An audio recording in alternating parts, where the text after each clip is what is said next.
So, welcome everyone. Today, I have someone amazing with me in the podcast studio.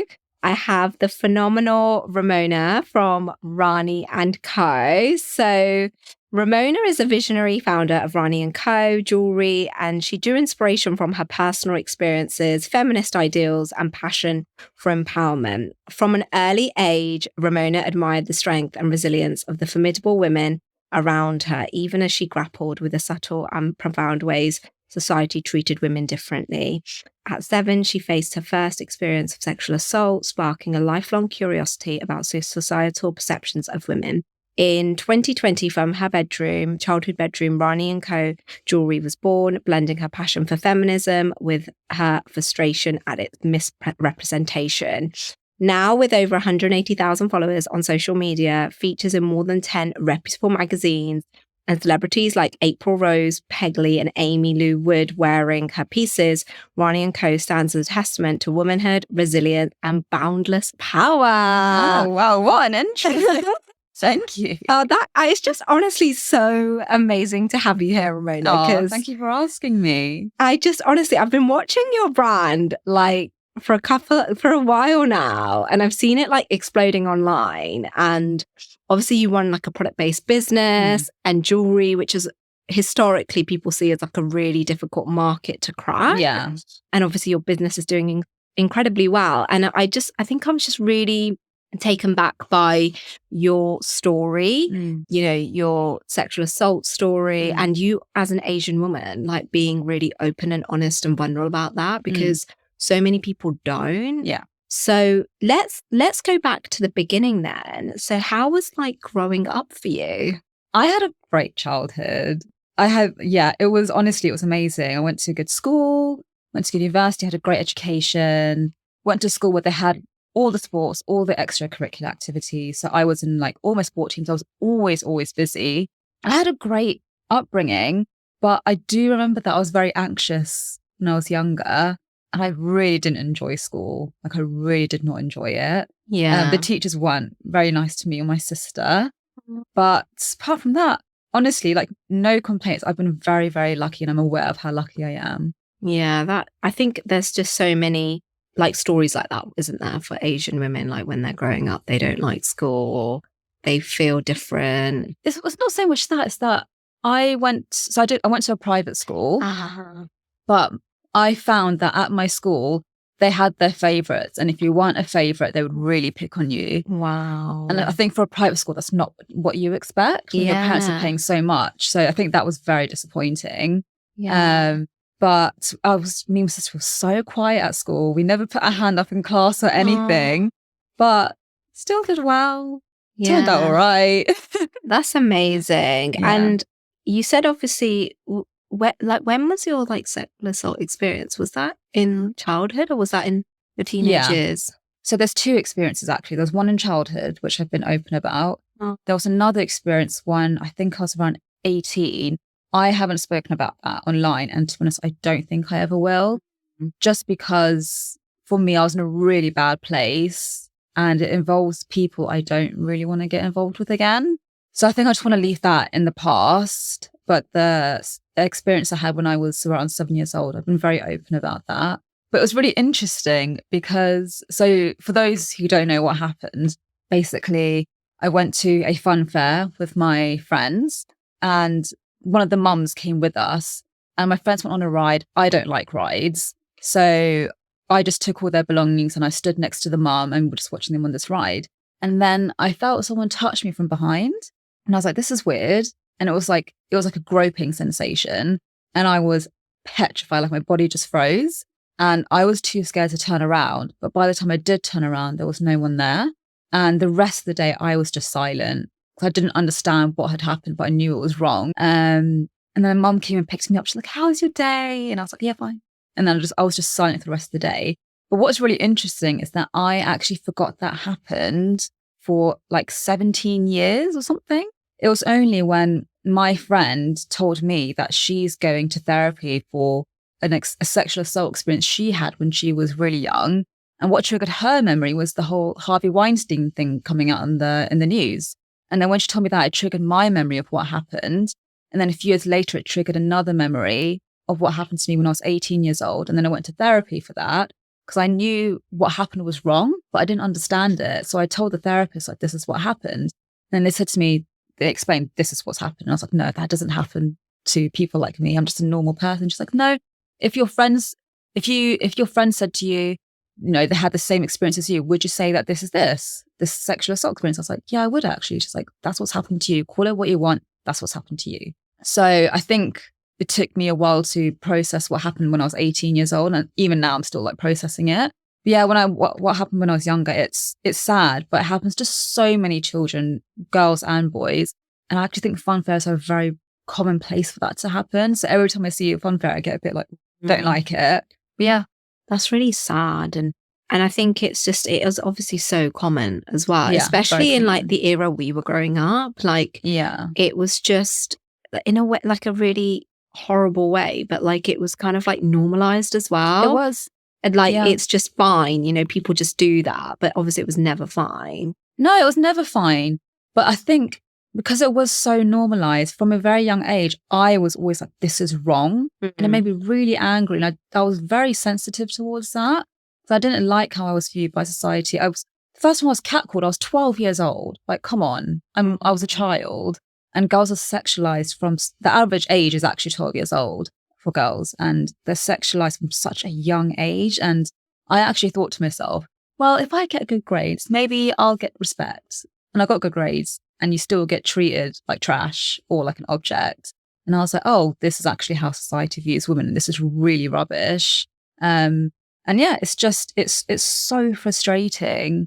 It doesn't matter what you've accomplished as a woman. Like, you're just not valued. Yeah. And I think we're really seeing that as well, like in like the media space as well. Like, as we're recording this, like the whole P. Diddy stuff is completely. It doesn't even surprise me. No, I'm just like I'm not even shocked. But it's like over the years, like whether it's been Harvey Weinstein, Jeffrey Epstein, now P. Diddy, R. Kelly. Yeah. And it's just these men in positions of power abusing it. And I just think, it's just so sad. Like, even more recently, like Hugh Edwards, honestly, I was just so shocked about that. Yeah. I just thought, oh my God, like, he's such a great presenter, but it's just, unfortunately, it goes on. It's just so sad. So in terms of like overcoming it, and you've been like really open about it, do you feel like in terms of like opening up, did you find it easy to open up? Because obviously you're an Asian woman, or did you find it quite difficult? Oh gosh, I found it easy in the sense that I am someone who always stands up for what I believe in, and I'm quite outspoken. Difficult in the sense that you don't get taken seriously. Like, I would get laughed at for having like feminist values. And I think it's just rude, because when people have beliefs and values, they have it for a reason. So you should always ask someone, like, why do you have those beliefs? But yeah, like, I would get made fun of a lot for saying I'm a feminist, which I found so, especially by guys. And yeah, so I would say easy and hard. But I think actually one of the more difficult conversations they start at home. I think telling my parents was probably quite difficult. For a long time, they just didn't understand like why I was such a feminist. And there was it's always Christmas. Christmas is when all the arguments happen. And one Christmas, like, I just had an argument with my mum in front of the family. And I was like, maybe you should ask why I have these values. And then the next day, my mum actually came and sat down next to me. She's like, tell me why you have these values. And I told her what happened to me when I was like 18. She had no idea. And she was like, oh, but it's so nice because now she actually stands up for me. And she'll be like, my daughter has like this feminist jewelry brand. And like, she gets it now. But all you have to do is have that difficult conversation with someone. Be like, why do you have these values? And it's most likely that they have been through some sort of experience. Yeah. I think also with Asian parents, it can be so, I don't know what your parents are like, but my parents were so strict whilst I was growing up. Really?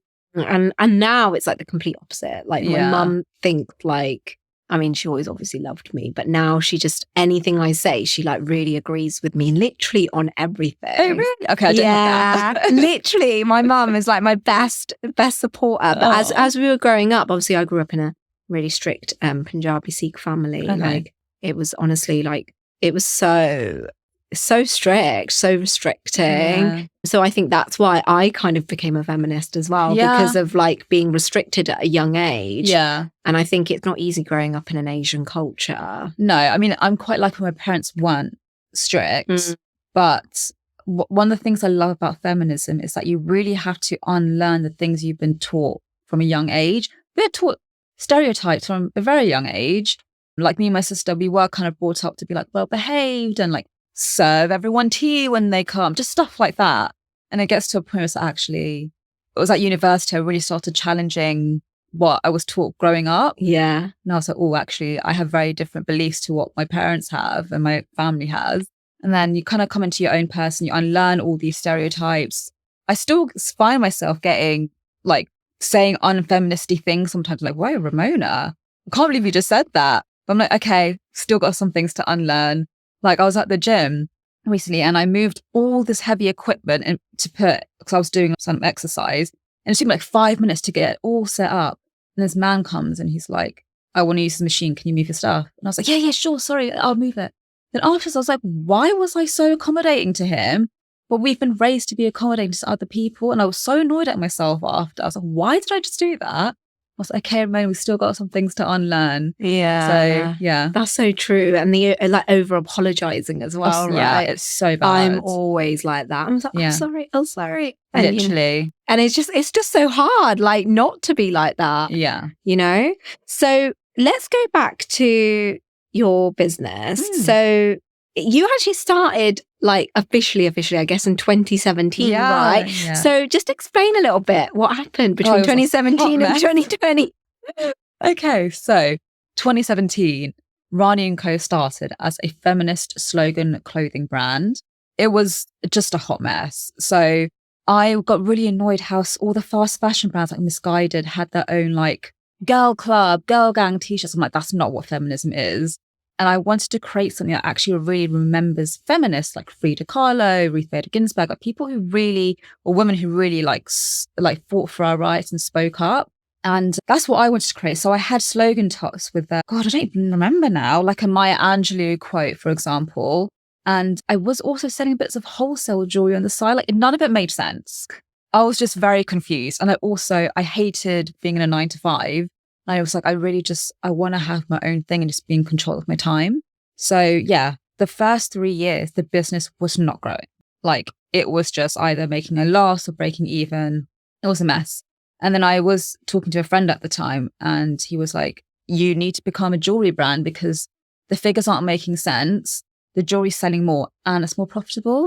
And I was like, no, we're going to be a clothing brand. Like that's why I started this. Like that's the mission. It has all the feminist stuff on it.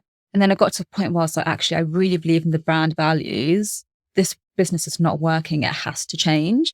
And there's this on Dragon's Den in their most recent series, Emma was on it and on the panel, And she said, a sign of a good entrepreneur is someone who can pivot. And she's so right. And it took me a few months to get there. I was very stubborn, but I was like, okay, this isn't working out. We're going to become a jewelry brand. And I was like, okay, how can we put the feminist message into the jewelry? And also that's something that's not been so done before. Because I did have a feminist collection at one point with like Gloria Steinem and Frida Kahlo, Ruth Bader Ginsburg, they're incredible feminists. And there aren't many brands that have that. So 2020, I was like, we're going to become a jewelry brand. And then that was lockdown. I started posting a lot on TikTok and then that's what blew the business up. And it was the best decision I've made. It was hard to let go, but it was the best decision. I think like so many of us do that, don't we? Because we have so much pride in what we've started and we don't want to like let it go. But also it's ego as well. Yeah. And it's your identity. Like part of your identity dies when that business doesn't do well. Exactly. Or you want to close it down. Yeah. Because I remember I had the same thing with my wedding planning business. I used to have a wedding planning business for my coaching business. And it was doing so well. Honestly, I closed it just before it hit like 6 figures for a wedding planning business. I was doing like weddings in like Italy, like being flown to like Lake Como. Honestly, at my height of like my career, I was just like, you know what? And my coaching business was growing so much as well. But I just knew like coaching was like, and mentoring was my calling. And I remember like I think I like cried so much when I had to shut down my wedding planning business because that's a really hard thing to do. Yeah, definitely. So well done to you because that's not easy. Yeah. Especially when you see so much growth as well. Exactly. And it's just, you just know, right, in your gut, like it comes to a point where you just know, like, this isn't working. I need to let this go. And it wasn't financially, it wasn't working for me. It was more that I just loved coaching and mentoring. And sometimes you have to make those tough decisions. Yeah. And you have to think with your career, your job, I'm going to be doing this for the next 40, 50 years. Mm-hmm. So it's really important to do something that you enjoy. And obviously when you were setting up Ramona and then obviously your jewellery business was blowing up. But before that, and I'm sure still now, you have like a lot of obstacles in business, right? So how do you feel back then you overcame like challenges and obstacles, whether they were like mindset related or kind of content related? Oh, that's a really interesting one. Because I know what it's like when you start and you're trying everything and nothing is working. Oh, it's such a hard place. Like, I really feel for that Ramona that was in that place because I would just come home from work in tears. Like, this cannot be my life. I cannot be doing a 9 to 5 the rest of my life. So I really feel for anyone going through the same thing. But I think what got me through that is having a really clear vision of the brand values. And also just, you have to believe in yourself. That's really what kept me going. Like, it took me, God, for the first 3 years, I was just working constantly. I would carry my laptop around with me everywhere. So lunch breaks at work, I would be on my laptop talking to suppliers. As soon as I got home after the gym, I'd be talking to suppliers in the morning. I'll be doing work as well before work. And weekends, I'd just be working. But it's like those 3 years of constant work got me to where I am now. And I'm not saying you have to sacrifice everything because I really enjoyed it. So for me, it wasn't a sacrifice. There are some things you do have to sacrifice. But I think you have to believe in your business. If you don't believe in your business, it's not going to work. And I also think I've had to really shift my mindset around money. I think investing, in business, you have to invest a lot. Like, things cost a lot. Like last month in September for Christmas, I spent 30,000 just on stock and like just loads of stuff. And I was like, wow, this is a lot of money. And sometimes I do get a bit nervous about spending a lot. Also because last year, I nearly lost my business because of overspending. So that's like a whole other thing we could talk about. But yeah, so I think I've had to change my mindset around money. And I actually just do affirmations to help me with that in the morning. Like, I always say to myself, I have an abundance of money flowing my way. And also, when you grow your business or work on your business, you have to see your growth. You have to be a little bit delusional, but you have to be seeing growth at the same time. And as long as you're seeing growth, I'm like, okay, there's money coming in, the cash flow is okay. So yeah, like you're going to have these kind of blockages of mine was money and you have to figure out a way to work around it. What was your specific money blocks? Do you think it was overspending? It was more like, oh, it can never happen to me. I can never, have a good salary and stuff like that. Because before my business, I was in 5 different jobs, hated all of them, couldn't stay at any of them for even a year, thought there was something wrong with me, all minimum wage. I only actually started paying myself a proper salary this year when I was 31 years old. And it's taken me a really long time to get there. But because I wasn't a minimum wage for such a long time, I was just like, it just felt so out of reach. Mm-hmm. And I was looking around at my friends. I'm like, how come they're on like 60 grand salaries? Like, what am I doing wrong? But it just finally got there. And I literally feel like I can just breathe a little bit. Yeah. So, yeah. Let's talk about the overspending. That sounds juicy. Overspending was the wrong word. It wasn't overspending. It was actually a fraudulent manufacturer. I gave them too much of my money. Yeah. So in 2022, I started working with a manufacturer from India and they promised me the world and gave me nothing, signed contracts and everything. And on the contract, it said, if any jewelry I receive is faulty, I can send it back and they have to repair it, like free of charge. And they're like, yeah, fine. They signed the contract. They sent me a shipment. Half of it was faulty. This was like my Christmas stock. And I spent like 30 grand because I was like, this is going to be the best Black Friday ever. Got the stock. Half of it was faulty. I messaged them, sent them pictures. Literally stones were missing and like broken in half. They're like, we can't see the problem. I was like, are you all right? Oh my God. And they were like, we're not taking this back. And I was like, well, then I'm not giving you any more of my money because I've already given a deposit for some of the Christmas order. And I was like, I'm not giving you any more. Give me my deposit back. Because it also sent me pictures of some of the jewelry they were making for Christmas, and it looked so bad. The thing is, what they were doing is they were so naughty, actually. What they were doing, I actually met them twice in London, face to face. And they showed me physical samples. They looked amazing. What they were doing is getting a really great factory to make the samples. When they got clients on board, they were using a really crappy little factory in India to make everyone else's jewelry. So they were profiting off it as well. They weren't a manufacturer. They also contacted 2 other female-owned small jewelry business in the UK, promised them the world, and completely screwed them over as well. And I'm so lucky that they actually messaged me about it. They're like, oh, I see you talking about manufacturers. Is it this one, by the way? And I was like, it is that one. Please don't work with them. And yeah, so that happened. I lost about 30 grand. I had no cash flow. I made a loss that year. So in 2023, and around the same time, a loved one very close to me was diagnosed with cancer. I started getting panic attacks and agoraphobia. I literally felt like I was in hell. So the whole of last year, I felt like I was in hell. It was awful. So beginning of 2023, I had no money and had to go back to paying myself minimum wage, which is like £700 a month, just so I could save the business, which was fine. Because to be honest, I live at home still. I don't have any expenses. That was the least of my worries. And last year, I basically had to work to getting my business back to like the original 6 figures that it was, whilst having panic attacks every week and not going out because of agoraphobia and seeing loved ones go through chemo and seeing their body change. It was so hard. I don't know how I got through it, but I knew I was going to get through it because I always say humans are so resilient. But yeah, we got lawyers involved, we got the police involved in India. But the problem with India is that you can pay the police to be quiet. Yes. They definitely paid the police to be quiet. They have money because they're literally going around scamming businesses. And they're flying business class everywhere just from the scam money. It's honestly wild. And then a few months ago, I actually got a threatening message from the director, the founder of the manufacturing business. And he was like, oh, you come from so much money. I was like, have you seen the car I drive? I just come from money. It's just this kind of like illusion they have that they do. British people, they have no heart. They're just screwing over female founded small businesses. And their whole ethos is empowering women. Oh, it makes me so angry. So they've really pissed me off. But I'm like, you know what, Ramona? Just put it to bed now. Like, we're moving on. I've got the business back on track. I'm stronger than ever. I've learned so much from it. But it was hell. And I think a lot of businesses, they go through a point where they actually make a massive loss or like something costs them a lot of money. And for me, I'm hoping that was it. And I'm just like, oh, just let it go.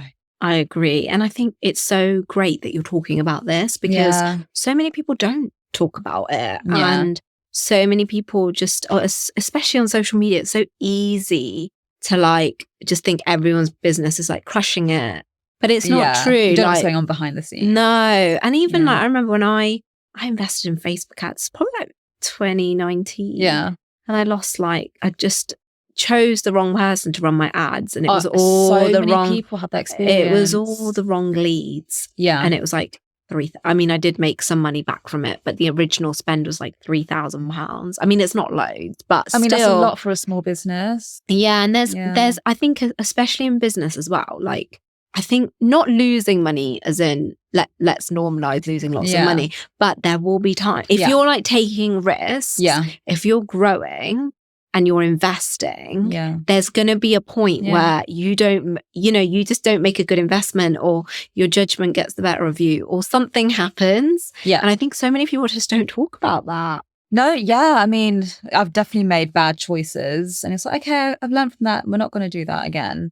And they're expensive mistakes, but as long as you have like money coming in. Yeah. And because obviously, Ramona, that sounds like a really, really sad time. Like obviously your family member being diagnosed with cancer. And you saying about the panic attacks, like how did you get through that? Was there things that really helped you? I mean, with the panic attacks, I'm actually still going through them. And still experiencing agoraphobia. So me being here today is a really big achievement, which I'm very proud of. Therapy. You know what? It's taken me 8 therapists to find a good therapist. And a lot of people say, like I want to be open about mental health because it's something I really struggle with. Yeah. And a lot of people say finding a good therapist is kind of like dating and it takes a while. It's taken me 8 therapists. But the last therapist I found has helped me so much. And doing things like exposure therapy has really, really helped. And also thinking about things like medication, like there's such a stigma around medication. It's a really tricky one, but it helps. I think, and it can get you back on track. I 100% am all for medication. Like I've never been on medication for anything like that. Yeah. But I the other thing also is, which is really interesting, is like a lot of high achievers do have high functioning anxiety. Yeah. And depression. And I've noticed myself recently, because we've also got a family member who's really sick and they're at the end of life with cancer. And I've never had like panic attacks. Maybe like back in the day when I was in corporate, which is a long time ago now. I can imagine that. But I would, like the other night, I couldn't sleep.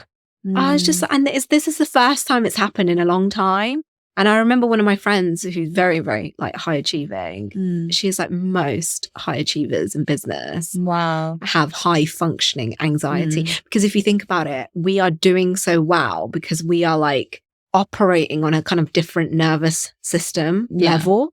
Like we're constantly probably looking out for threats and like we're probably so alert and we're so like... And you have really high highs. Yeah. Like really low lows. Yeah. And I think like I never had that before, but I've recently discovered that. So I might need to get your therapist's number. Oh, like honestly, she's amazing. Yeah. But like because I've been through depression before. And my mum said to me, because I thought if I have a mental health problem, I can't be successful. But mum said to me, you know, some of these celebrities, and she named a few, she's like, they've all been through depression, all these successful entrepreneurs. I was like, oh, I didn't know that. And I was like, you can struggle with your mental health and you can also have a business. I 100% agree. And I think the reason why that is like so many entrepreneurs do struggle with their mental health because we're always striving for more. Oh, yeah. And we're always like thinking about the next vision and the next goal. If we don't get it, especially like as Asian women, we can be so hard on ourselves as well. But I feel like we're raised to be hard on ourselves as well, which is not healthy. So, That's been really refreshing to hear that from yourself. So how did TikTok blow up and how did you learn everything? And let's just do a deep dive into content creation. Yeah, because it's a tricky one, you know. TikTok, a lot of people struggle with it. So I started posting in 2020 and within like 3 months, I started seeing like all the followers coming, like 10,000 followers. I'm like, this is really fast. But with TikTok, it's just a lot of experimenting. It took me about 8 months to get my first viral video. Like before I started doing good content on TikTok, it was just me pointing at words on the screen because that's what was in at the time, like dancing on screen. But with TikTok, it's an entertainment app and it's a storytelling app. So you need to have that in mind when you're creating content. So what works well for me is storytelling. So I often create videos of me packaging an order with the customer, because often the customers share their stories behind their purchase, and I'll do a video sharing the story behind it, and that they tend to work really well. With TikTok, like you're not trying to sell content that is very obviously selling something doesn't tend to do well. You want to sell in a subtle way and in a fun, entertaining way. That's why a lot of businesses use TikTok to like show behind the scenes of their office. So you have to keep that in mind when creating content for TikTok. And Ramona, did you learn it all by yourself? Was it literally just like trial and error and just like literally just trying out loads of ideas? Just trial and error. Everything I've learned in the business I've just learned by myself. I look back at school, I'm like, I don't use any of that stuff. I've learned more having a business than my whole 21 years of education. It's ridiculous. But Google and YouTube are your best friend. I've learned everything on there, and ChatGPT as well. I love ChatGPT. I use it for everything. I love it. And did you like, Ramona, are you one of those people? Because sometimes with me, like I will get there. Like I'll definitely get there. I'll break down any block. I will get there, even if I don't know how to do things. Yeah.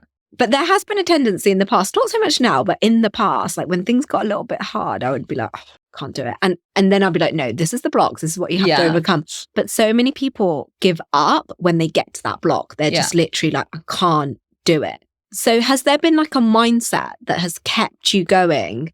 Because it sounds like you've had like a lot of obstacles to overcome. Like what keeps you going, do you think? That's a really good question. I think about the life that I want to live. Like values, that's really important. My values are really important to me.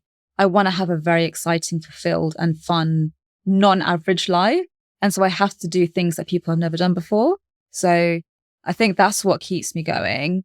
And yeah, like I just want to live the best life and I just want to be happy because I do struggle so much with mental health. Being happy is now such a priority to me. Like nothing else matters apart from my happiness and health. So I will do whatever it takes to live that kind of life. Like I'm like you as well. Like I'm like, there's a solution to everything. Yes. Nothing's impossible. There is a solution. Also, as an entrepreneur, you have to have a problem-solving mindset because every week something's going wrong without fail. You're just constantly putting out fires. So you have to have a problem-solving mindset. Like I get so many DMs of people being like, what manufacturer do you use? Or I want to start a business, but I'm too scared that a manufacturer's going to scam me. I'm like, don't start a business then. If you're that scared at that early on, you're not cut out for it. So you have to have a problem-solving mindset. Entrepreneurship is so hard. Like it's so difficult. It's the best thing. And it's the best thing though. I love it. Yeah. But there are so many problems. Yeah. Literally, like you're constantly problem solving. Yeah. And I know. And I think I used to think, oh, when I hit like 6 figures in my business or when I get like, because I've got like a little mini property portfolio going as well. That's amazing. Yeah, just like nothing huge, but we're definitely like building it because I do definitely feel like I didn't want to be one of those people that, because I've seen like a lot of people, and this isn't like no judgment on them, but like can over invest in their business, which I think is great. I still do that. But I took a lot of my money out of my business and started putting it in properties like quite early. Smart. Yeah. But what I was going to say was that like, it is the hardest thing you do, but it's also the most rewarding. I just I wouldn't give it up. No. I just would not give it up. No. So do you have like a team now, Ramona, that helps you with things? Like what does it look like? So this year I started working or hiring contractors. So in Jan, I got someone to help me with customer service because that was absolutely doing my nuts in, and it can really ruin your day when you get a bad email. So she's like incredible. I'm so glad that I have her. I moved to a fulfillment center, I think end of 2022, I want to say. So they pack all my orders for me. I spent hours every day doing that. Don't have to do that anymore. That's great. I started working recently with an email marketer. So she has sorted out all my flows, my like welcome series, abandoned cart, abandoned checkout, because they were just such a mess. And that's been great. Also started working with an e-commerce manager. I didn't think I needed one, but I got an email from someone. She has like 10 years experience in e-commerce managing. And I was like, oh, she sounds really great. Let's have a meeting with her.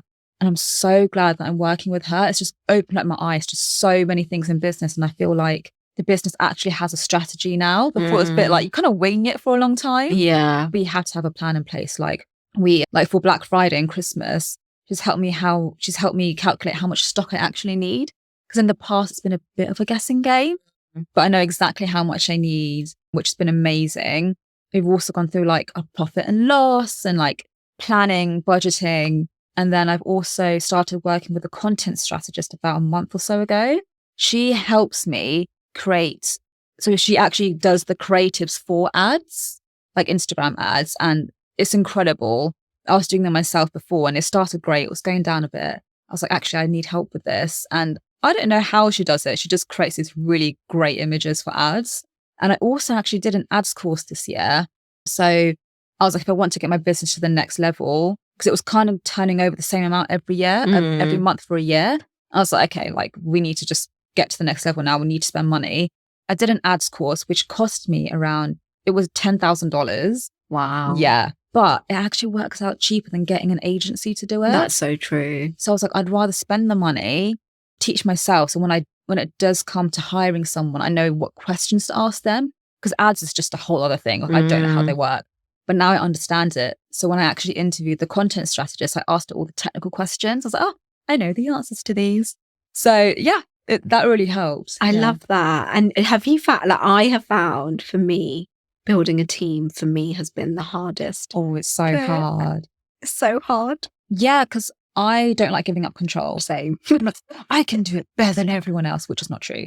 But it gets to a point where you just get so tired. And it gets to a point also where you're like, actually, there's someone out there who can do this 10 times better than me.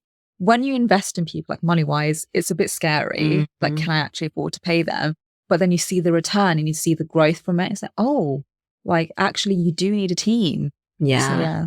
I 100% agree. I think for me, I do have like different team members. So I've got one tech VA who does like the tech things in my business. We do have someone on board for like paid advertising, and then another kind of like assistant, someone who does graphics, someone who edits the podcast. There's like lots of people. Yeah. But some of them are brilliant, and like I wouldn't change them at all. They've been with me for years. Like we've worked together. Some of them, it's just so difficult. And really? I'm just like, sometimes you just make, again, a bad choice. Because there was actually last year, I did try hiring an intern and it just didn't work out. So I think that kind of put me off for a while. So yeah. And in terms of next sort of vision, Ramona, what's in the pipeline? What's happening? Oh, wow. So I really want to do more for charity. One of the reasons I started my business is because I wanted to give back to women and young girls who need it the most. I think a lot of people say like, oh, I have an empowering brand. And I'm like, well, what are you doing to empower women? You need to be active about it. Yeah. It's all well and good saying I'm a feminist, but it's like, how are you being active in the community? And last year I was focusing so much on just getting my business back that I had to put the charity on the back end, because if I don't have a business, I can't do anything for charity. So I feel like the business is in a good place now. And I want to donate a chunk of the money to a charity at the end of this year. I think a domestic violence charity. And I just want to be more active and like actually go to like women's shelters and stuff like that. Because I've been struggling with agoraphobia, that's also another thing that's really held me back. But I'm getting there slowly, and I want to just be more active in the community. And I just want to really like get my products perfected. I feel like I'm still understanding what products work for my customers. I really want to perfect that. So when someone wears Rani Co, you're like, oh, that's Rani Co. Like jewelry brand, like Monica Vinader, you know when it's Monica V. So I kind of want to perfect that. And I just want to grow a team. I want to move out of my parents' house. Like that's a really big thing as well. So I'm hoping next year I can start looking into moving out as well. Yeah. I don't know if I'll ever get my own office, It's a big expense. And I think remote working is working at the moment. Yeah. So yeah. And do you think the success of the brand has been obviously down to the products that you sell, the jewelry that you sell, because it is absolutely beautiful. Oh, thank you. I've seen it and I'm like, oh my God, it's so pretty. Oh, thank you. But I think with your brand, Ramona, it's the branding as well. Like your branding is on. Oh, really? Oh, good. Yeah. It's so beautiful. Oh, thank you. And really like luxe, but like not like, doesn't feel like too luxury, like it's too out of reach. Yeah. Like it's just got this beautiful blend, I think. I think the price point is affordable luxury. Yeah. But also the materials I use. Like I've worked so hard to find a good manufacturer. I've been through so many and I finally found one. They're incredible. My parents went to go visit them in Thailand as well. So I get most of my stuff manufactured in Thailand. They're so professional. They get the metals they use are from the same factory in Italy that brands like Chanel, Vivienne Westwood, they source their metals from there. The gold plating is done 5 minutes down the road from the factory. And brands like Pandora, Chanel, Vivienne Westwood, they get their jewelry gold plated there. So they're really great manufacturers. Yeah. And Ramona, obviously with the work that you do, like if for me, because obviously we're on a service-based business and yours is product-based, like it is like a different world, isn't it? Like suppliers and products and fulfillment centers and I don't know, selling on Amazon if you do that or, all the different outlets. Did you, for your business, did you just literally just learn it as you were going along? Yeah. And did you ever feel like, oh my God, like I just want to give up? Like, was there ever a moment where you were like, I'm done? No, never a moment. There were times when I did think like, should I give up this? Especially in the first 3 years when it wasn't working, I was like, this isn't working. Like, should I just give up? But no, I just believed in it so much. But also a lot of people ask me, was it scary when you started your business? I'm like, no, because it was scarier for me to be in a 9-to-5 for the rest of my life. Some people work so well in 9-to-5 and I'm so happy for them because I couldn't do it. Like I see my sister getting constantly promoted at work. I'm like, that's incredible. I never got promoted once. So I couldn't stay anywhere for a year. So I'm not putting down 9-to-5 because if you love your job, that's so important. But for me, it just didn't work. Yeah, there's so many similarities between mine and your story. Yeah. I never held down a job for very long either. No, but it made me feel like something was really wrong with me. I was like, why can't I do this? Am I not like mentally strong enough for this? Like, what is it? I used to shame myself so much. Yeah. Like, in my first job, I got really badly bullied as well. I got bullied in a job as well. Oh my God. And that's when I had my kind of anxious, this was like 10, 12 years ago. So this was like a long time ago. I was like fresh out of uni. And that's hard. And literally, this was when I was waking up at like 4 a.m. with heart palpitations. And back then, like no one knew what like anxiety was. And I went to my doctors and he was like, yeah, like I'm signing you off for anxiety. And I was like, what do you mean? Like, what's anxiety?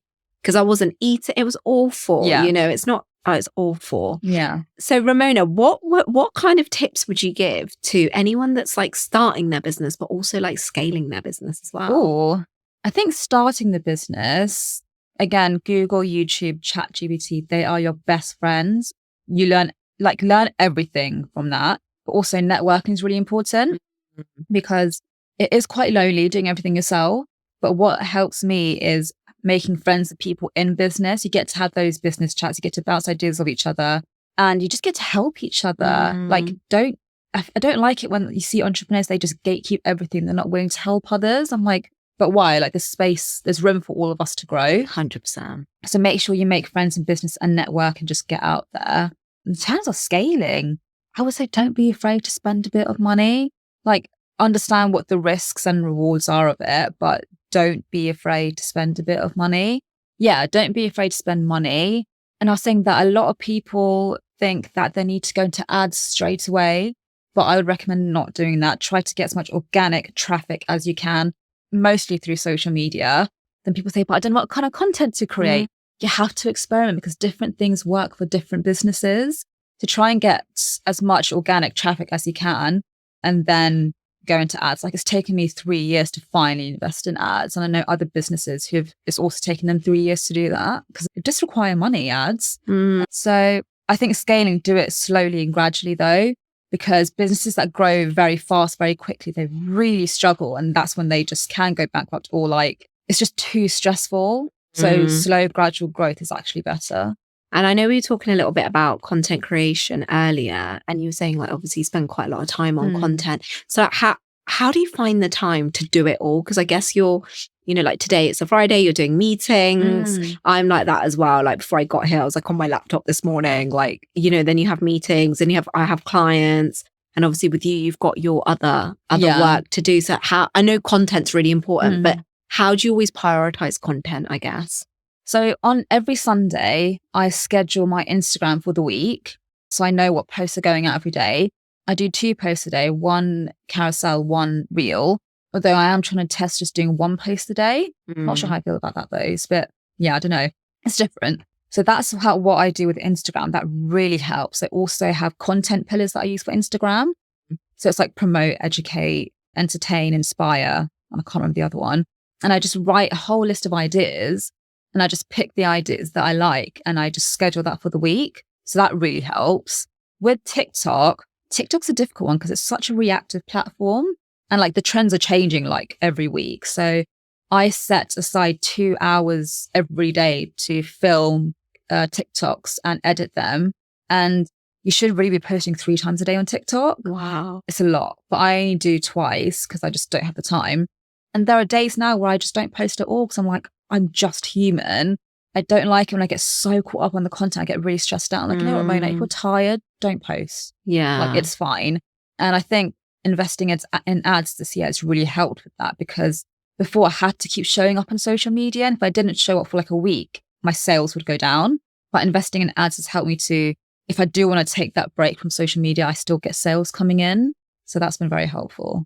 And in terms of editing, do you just edit in something like CapCut or something like that? Yeah, I use CapCut. Yeah. Amazing. And then just our last question. So how do you feel like, because I think there's like 2 schools of thought when it comes to business, right? So when I first started my business, like my first wedding planning business, I was literally working all hours, godsends. So we were in Canada for a little while as well. My husband was working then. We were just like literally newly married and I was doing weddings in England, back to Canada. Weddings in England. I was literally like, honestly, like when I say running around like a headless chicken, like my wedding planning business was doing so well, my coaching business, and I was like trying to keep up with like friends, family.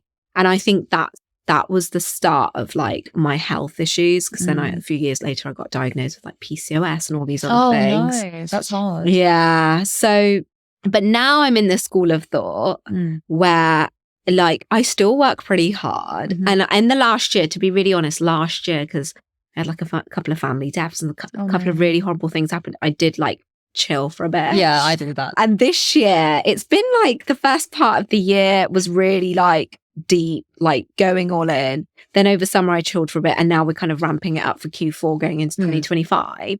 But now like I do have a really good balance. Like I'm really proud of like not going on my phone at like 10 o'clock at night, or not being on my laptop on a Saturday. Sometimes I work on a Sunday. Yeah. If I have to, like a couple of weeks ago I had to. This Sunday I'll probably have to, because we've got our podcast launch coming up.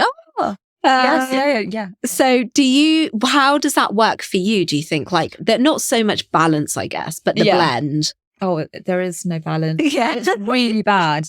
I was literally on my Instagram stories just before this talking about it. I don't take many breaks in the year, and it's so unhealthy. So it's really bad because I always get tired towards the end of the year. Yeah. And this is my busiest time, Q4. So I'm always like, oh, Ramona, you did it again. And my mom's always like, take a break. But I think it's going to sound silly because at the moment, I don't like flying because of agoraphobia. And I feel like I don't get a holiday unless I'm out the country. So I'm like, I can take a break in the UK, but I don't really feel like I've had a break. So I'm like, what's the point of taking a break? I'm just going to keep working. But also, I don't know how to not work now. It's quite bad.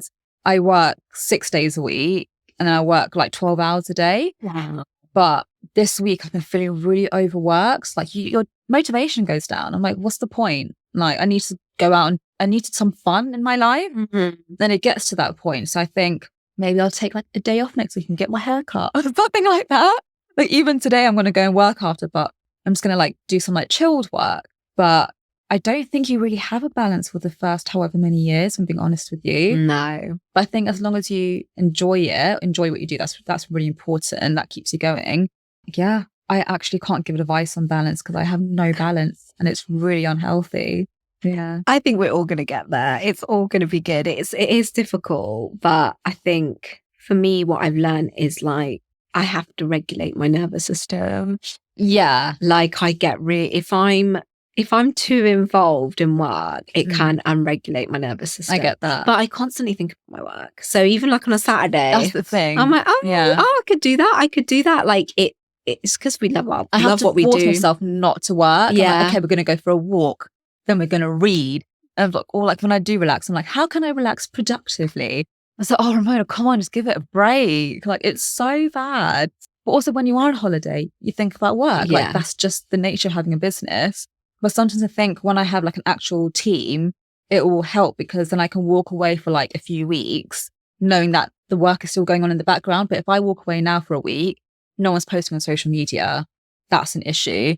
My fulfillment center, if they message me about something, I have to then tell my customer service person, like I'm still very involved in my business. And if I'm not there for like a week, things do slow down. So that's an issue. We're going to get there, Ramona. We're going to get there because like, I have to because I'm getting older. I'm getting tired now. I'm not that old, but I feel it. Like it's going to get to a point where you have to just let things go. Oh, yeah. Ramona, it's been an absolute joy and pleasure. Thank you so much for having me. Having you. So where can everyone find you online? Oh, yes. Okay. So you can find my business, Rani Co, on Instagram and TikTok. It's at Rani Co. And then I have my personal Instagram page, which is ramona.london. Amazing. Thank you so much. Thank you. Thank you.